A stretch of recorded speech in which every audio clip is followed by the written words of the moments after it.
Hi குட்டீஸ், welcome back to our channel. இன்றைக்கி நம்ம பார்க்க போகிறது பொது அறிவு வினா விடை தாங்க. வாங்க பார்க்கலாம்.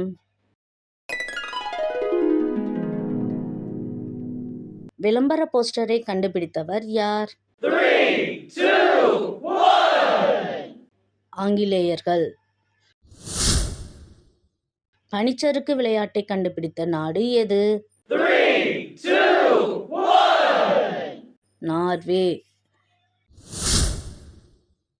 துணிகளை இஸ்திரி செய்யும் முறையை கண்டுபிடித்தவர்கள் யார்? 3, 2, 1. சீனர்கள்.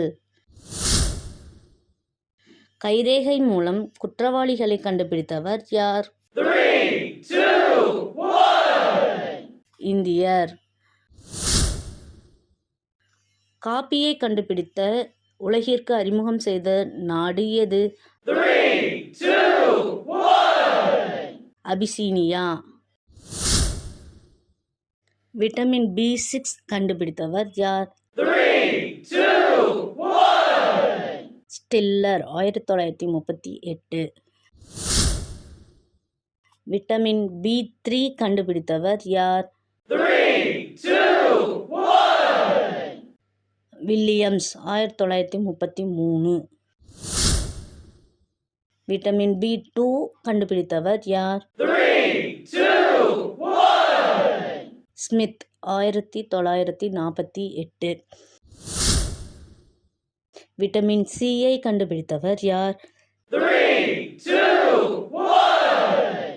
சென்கியார்கி 1928. கிழங்கிலிருந்து சர்க்கரை எடுக்கும் முறை கண்டுபிடிக்கப்பட்டது எப்போது? 3, 2, 1. 1747. பாக்கெட்டில் பாலை அடைத்து விற்பனை செய்யும் முறையை கண்டுபிடித்த நாடு எது? 3, 2, 1. பிரான்ஸ். இன்னைக்கு நம்ம வினாடி வினா பொது அறிவு கேள்வி பதில் தான் பார்த்தோம். உங்களுக்கு எல்லாருக்கும் பிடிச்சிருக்கும்னு நினைக்கிறேன். டிஎன்பிஎஸ்சி படிக்கிற குழந்தைகளுக்கு இது மிகவும் உபயோகமாக இருக்கும்னு நினைக்கிறேன். இந்த வீடியோ உங்களுக்கு பிடிச்சிருந்தா லைக் பண்ணி share, comment, subscribe to our channel. Thank you for வாட்சிங்.